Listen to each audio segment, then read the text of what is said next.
Doktor Shefqet Krasniqi, Kandila në udhëtim. Hyrje.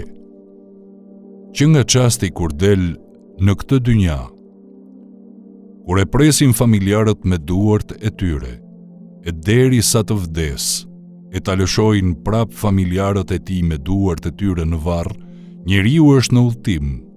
Me lindjen fillon udhëtimi i tij, kurse me vdekjen përfundon. E para është piknisja, ndërsa e fundit është pikëmbërritja. Njeriu ka vetëm një udhëtim, vetëm një shans, vetëm një mundësi për të fituar apo për të humbur. Çdo ditë e jetës së tij është një pjesë e jetës së tij, madje çdo minutë e çdo sekond. Për dikë këto ditë, javë, muaj e vite kalojnë shumë ngadalë, në veçanti për disa shtresa njerëzish, si për të sëmurët, të burgosurit, të sprovuarit me sprova të ndryshme, si borxhlind, hallexhind e të tjerë. Koha kalon ngadalë edhe për fëmijët e vegjël, të cilët mezi presin të rriten, duke mos e ditur se fëmiria nuk kthehet mbrapa më kurrë. Ndërsa për pjesën dërmuese të njerëzve, në veçanti për të shtyrët në moshë apo për të pasurit, të cilët nuk duan të largohen nga kjo botë e t'i lënë të mirat që kanë, dhe për shumë njerëz të tjerë koha jo vetëm kalon shpejt, por sikur ikën me vrap, sikur ikën nga duart.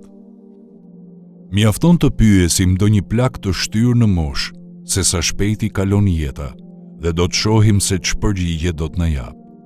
Nuhu a.s. jetoi mbi 1000 vite, por kur i erdhi me leku i vdekjes për t'ia marrë shpirtin e pyeti: "O Nuh, ti ke jetuar gjatë në këtë dynja. Si e përshkruan jetën tënde?" Tha: "Si një njeri i cili ka ndërtuar një shtëpi dhe i ka vënë dyer, hyri në njërin dhe doli nga tjetra." Të dashurit e mi, njeriu gjatë këtij udhëtimi jetësor duhet të jetë shumë i kujdesshëm. Ai duhet të kujdeset një herë sa është i vogël për mësimin e dijes, pastaj për krijimin e një karriere, pastaj për të punësuar, pastaj për të krijuar një standard të mjaftueshëm jetese, apo sa më të mirë që është e mundur. Pastaj vjen koha e martesës dhe krijimit të familjes. Ndaj edhe duhet të kujdeset për familjen. Duhet të përkushtohet atyre më shumë se sa vetes së tij. Dikur nga pleqëria fillon të ndjej veten të anashkaluar si një lloj teprice, duke mos lënë anash të lashet e pleqërisë, të cilat rëndom vijnë si sëmundja, plogështia, dobësimi i trupit e të tjerë. Rrugë gjatë, udhëtimi gjatë, jo i lehtë, i mbushur me vështirësi, me të lashe e me mërzi, me ngarkesa e preokupime. Të gjitha këto do të harroheshin sikur të përfundonte çdo gjë me vdekjen, por ja që nuk përfundon çdo gjë me të. Vdekja në fakt është përfundimi i udhëtimit jetësor të kësaj dynjaje, por më pas vjen një udhëtim tjetër shumë i gjatë dhe as pak i lehtë, pas të cilit vjen stacioni i fundit, vendqëndrimi i përhershëm, ku do të ketë jetë përgjithmonë, lumturi të përhershme ose mjerim e vuajtje të përhershme. Udhëtimi tjetër është nga agonia e vdekjes, pastaj nata e varrit, pastaj jeta në varr dhe deri te qëndrimi para gjykatësit suprem, e më pas tek ura e Siratit, e deri te vendqëndrimi i përhershëm. Për gjithçka që ke bërë, ke folur e ke vepruar në këtë botë, gjatë këtij udhëtimi të kësaj bote, me përjashtim të fëmirisë, ke për të pyetur e për të llogaritur për të. Pikërisht për çdo gjë. Nëse ke bërë mirë, do të gjesh mirë, e nëse ke bërë keq, do të gjesh keq. Ky udhëtim i kësaj bote është vendimtar për botën tjetër, për udhëtimin tjetër nga varri deri te Sirati, deri te vendqëndrimi i përhershëm. Në këtë udhëtim njeriu shumë herë mund edhe të gaboj, mund edhe të ballafaqohet me lloj-lloj sfidash, ndaj ka nevojë për shok të mirë, për miq të mirë, ka nevojë për dikë që e këshillon, për dikë që nuk e lë të gaboj, që nuk e lë, që rrugën e drejtë ta lëshoj e të devijojë. Njeriu gjatë këtij udhëtimi shumë herë ka nevojë për kandila që ja ndriçojnë rrugën, në veçanti kur has në errësira që nuk janë të pakta. U ndala dhe u mendova për tërë këtë udhëtim për veten, për motrat e për vëllezërit e mi, për këtë popull e për këtë shoqëri, dhe thash me vete se duhet të bëja diçka në këtë drejtim.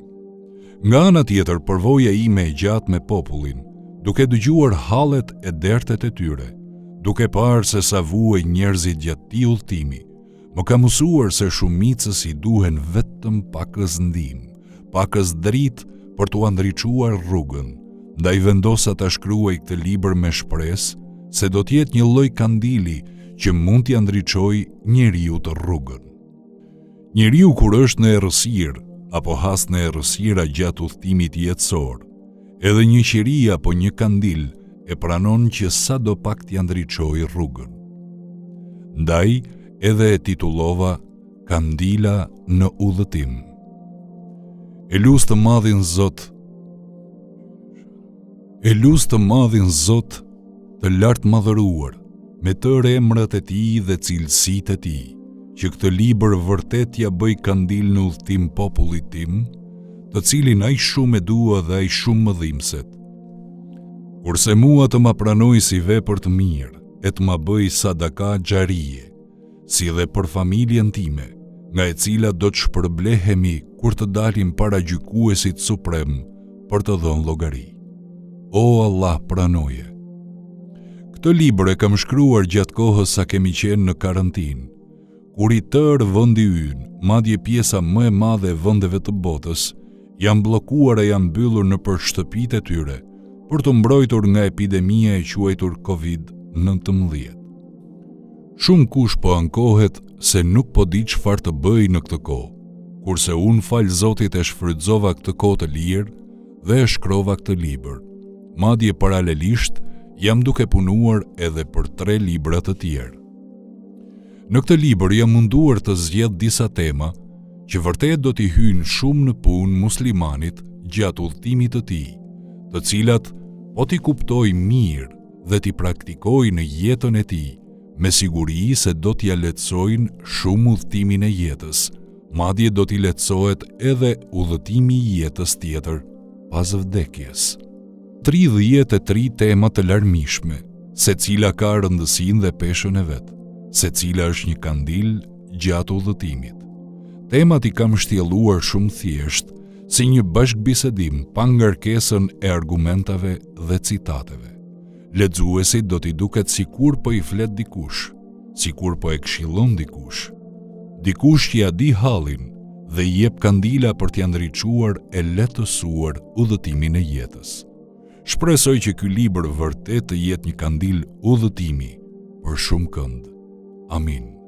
I juaj Shefqet Krasniqi, Prishtinë, 11 prill 2020. Devotshmëria. Njerëzit flasin shumë për devotshmërinë, por kam për qëllim këtu muslimanët, edhe pse për devotshmërinë flasin edhe të tjerët, në veçanti idhtarët e librave të shenjtë. Por çfarë është devotshmëria? Me pak fjalë, ajo është të jesh musliman i mirë, të jesh burr i mirë, grua e mirë, shtetas i mirë. Të gjithë kanë dëshirë të jenë burra të mirë e gra të mira, musliman të mirë, por çfarë është në të vërtetë të jesh i devotshëm? Çfarë është devotshmëria? Devotshmëria, apo ashtu siç njihet në popull, takvallahu, është të jetosh me Allahun. Ta kesh parasysh se atë e ke me vete kudo që shkon dhe çfarëdo që vepron, ndaj t'ja kesh frikën Allahut në vetmi dhe publik, që punët e tua mos t'i bësh për sy e faqe, por t'i bësh për hir të Allahut të madhëruar. Ja si e përshkruan Aliu, Zoti qoftë i kënaqur me të, devotshmërinë kur thotë: devotshmëria, takvallahu, është frika nga Allahu, të punuarit me Kur'an, të kënaqurit me pak, me atë që të ka caktuar Allahu dhe të përgatiturit për ditën e shkuarjes nga këtu, për vdekjen. Abdullah bin Mesudi, Zoti qoftë i kënaqur me të ka thënë: devotshmëria është që Allahu të respektohet, të mos i bëhet atij mëkat, të përmendet e të mos harrohet dhe të falenderohet e të mos i mohohen mirësitë. Talq bin Habibi ka thënë: devotshmëria është të veprosh me respektin e Allahut, me nurin e Allahut, duke shpresuar se vapin e Allahut dhe ta lash mëkatin ndaj Allahut, duke ju friksuar dënimit të tij. Çdo vepër që bën, çdo fjalë që flet, në të gjitha fushat apo segmentet e jetës, ta kesh parasysh se Allahu të sheh dhe të dëgjon. Kështu duhet ta kesh parasysh lart madhërinë e tij në të gjitha punët e tua dhe gjatë gjithë jetës tënde. Nëse je i tillë, ti vërtet je i devotshëm, je musliman i mirë, je burr i mirë, je grua e mirë, je shtetas i mirë. Lum ti për veten tënde. Dije se kurrë nuk do të pendohesh, dije se kurrë nuk do të pendohesh gjatë udhëtimit tënd. Kurrë nuk do të vuash, kurrë Allahu nuk ka për të humbur. Dije se Allahu gjithherë do të jetë me ty, do të ndihmoj, do të t'i hapi rrugët e hajrit, rrugët e bereqetit, derisa të t'i hap edhe dyert e xhenetit. Allahu i madhëruar ka thënë: vërtet Allahu është me ata që janë të devotshëm, që ruhen prej të këqijave dhe që janë punë mirë. Nahl 128. Allahu është me ata kur janë të qetë dhe kur janë të friksuar. Është me ta kur janë në rrezik. Është me ta sa herë që ata kanë nevojë për të. Është me ta gjithherë. Është me ta në dynja dhe në ahiret. Ai nuk i lë ata derisa t'i fusë në xhenet. Ata janë miqtë e tij, janë të dashurit e tij, janë evliat e tij. Devotshmëria apo takvallëku është baza dhe esenca e çdo hajri të mirë të dynjas dhe të ahiretit. Dhe ai që ja ka frikën Allahut, Allahu ka për t'i hapur rrugë çdo herë dhe ka për ta furnizuar nga nuk e mendon fare. Talak 2:3. Të devotshmit do t'i përfshijë mëshira dhe rahmeti i Allahut të lartë madhëruar në të dyja botët. Do t'u falen gjunahet, do të ngrihen lart tek Allahu në këtë dynja dhe në ahiret. Do t'u lehtësohet e tërë jeta dhe do t'u lehtësohet vdekja, pastaj jeta në varreza dhe qëndrimi para të madhit Zot në ditën e Kiametit. Do të shpëtoj nga xhehenemi dhe do të futen në xhenet me emrin e Allahut, siç ka thënë Allahu. Pastaj do t'i shpëtojmë ata që ishin ruajtur, mëkateve të devotshmit, e zullumqarët do t'i lëm të gjunjëzuar në të, xhehenem. Mejrem 72. Do t'i shpëtoj nga xhehenemi dhe do t'i fus në xhenet me mëshirën e tij. Pikërisht për këtë arsye Allahu i madhëruar ka këshilluar dhe urdhëruar të gjithë muslimanët që nga fillimi i dynjas e deri sot e kësaj dite për devotshmëri e takvallëk. Ne i kemi porositur ata që u është shpallur libri para jush, gjithashtu edhe ju që të keni frikë Allahun, bëhuni të devotshëm. Nisa 131. Nuk ka pasuri më të madhe se sa devotshmëria, nuk ka vlerë e begati më të madhe, nuk ka punë më të mirë që mund ta bëj dikush se sa devotshmëria, nuk ka hajër më të madh për dynja dhe për ahiret se devotshmëria. Allahu na bëft të jemi sa më të devotshëm. Amin.